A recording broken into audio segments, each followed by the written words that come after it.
Viewers, welcome to education and job corner. Supreme court থেকে শুনানির সওয়াল জবাব থেকে যে গুরুত্বপূর্ণ আপডেট উঠে আসছে সেটা জানানো যাক। প্রধান বিচারপতি যে মন্তব্যগুলো করেছেন যে নিয়োগ অবৈধ জানার পরেও কেন অতিরিক্ত শূন্য পদে নিয়োগ করা হলো, ওএমআর শিট কেন পুরানো হলো, বা ওএমআর শিট নিয়ে নানান রকম প্রশ্ন উঠেছে, সুপার নিউমেরিক পোস্ট নিয়েও প্রশ্ন উঠেছে, এইসব ধরনের।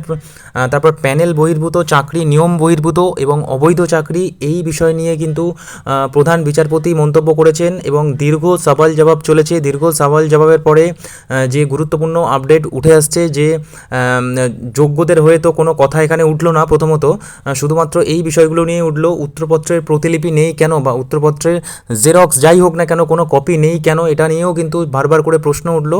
সুপার নিউমেরিক পোস্ট কারা ক্রিয়েট করলো, সুপার নিউমেরিক পোস্ট ক্রিয়েট করা অবৈধ, তাদেরকে কাস্টাডিতে নিতে হবে, এমন ধরনের কিন্তু কথা উঠলো। সুপ্রিম কোর্টের আজকে শুনানি থেকে কিন্তু এমনটাই জানা যাচ্ছে।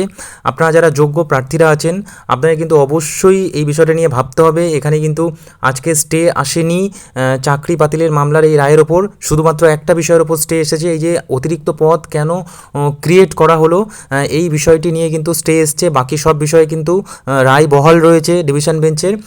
এবং বারবার করেই প্রশ্ন উঠেছে যে প্যানেল বহির্ভূত চাকরি কিন্তু নিয়ম বহির্ভূত, তাদের এই বিষয়টি নিয়েও কিন্তু প্রধান বিচারপতি বারবার করে এটা তুলে ধরেছেন। দীর্ঘ সওয়াল জবাব চলেছে। এসএসসির তরফের আইনজীবীরা প্রশ্ন তোলেন যে হাইকোর্ট কিভাবে গোটা প্যানেল বাতিল করতে পারে, প্যানেল বাতিলের সিদ্ধান্ত হাইকোর্টের ওপর নয়, প্যানেল বাতিল হাইকোর্ট কেন করবে, এই ধরনের নানান সওয়াল জবাব করেন। এবং এই মামলার অর্ধেক অংশ আগামী সোমবার শুনানি হবে, মানে আগামী সোমবার এই মামলা শোনা হবে বাকি অংশের বিষয়গুলো নিয়ে। পরবর্তী গুরুত্বপূর্ণ আপডেটের জন্য চ্যানেলটিতে চোখ রাখুন। ধন্যবাদ।